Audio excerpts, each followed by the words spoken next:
Well, good evening, friends. Distribution sector has highest headroom of growth, and currently in distribution sector, AT&C losses in excess of 27%, and we can reduce it to the 7%. And the viability of this entire power sector value chain, depends on one model that is called the PPP model. This PPP model was given by the Songlu committee, and PPP model is public private participation model.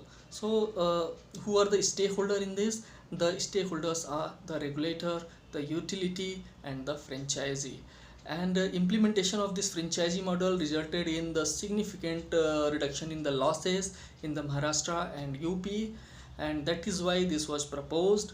Actually, in RAPDRP, RAPDRP was implemented in 1400 towns, and these towns were consuming the 22% energy, and out of these 1400 towns, only 255 towns were accounting for the 40% losses. That is why if we could implement this, government thought if we could implement this PPP model in these 255 towns, we could reduce the 40% losses, and we can have the turnaround of this financial turnaround of this utility bad financial status, bad financial health.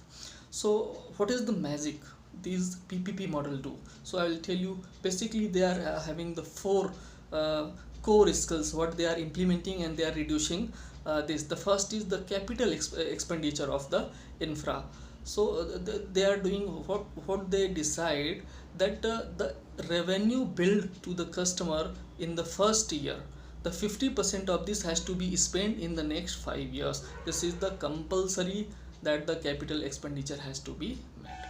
Second thing, the PPP franchisee companies do lot of AI, artificial intelligence, machine learning, and the robotics in this power distribution chain. They do lot of IT intervention for this revenue cycle management. They use lot of softwares: ADMS, NMS, GASS, MDMS, GIS, SAP, HHU, like that, the smart metering, SCADA, and many more.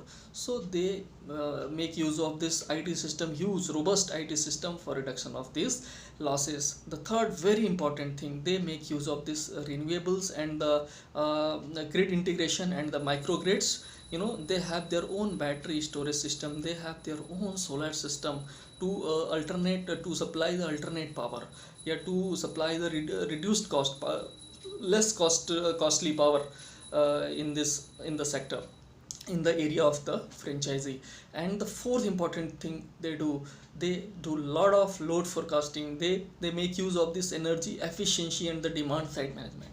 So this is how the PPP model is successful today in India's aspect, where the huge losses is incurring every year in the distribution side, and the utilities are going bankrupted, right, like that. Okay, so one more important information is that this franchisee is having 51% shareholding, and the utility is having 49% shareholding in that, and franchisee gets the flat 16%, around 16% of profit, and operates under these main stakeholder like SERC, State Electricity Regulatory Commission, and in the guidance of the utility. So guys, I hope आपको ये video अच्छा लगा होगा. Thank you so much. For more detailed and insights about this topic, we will see you in the next video. Thank you so much.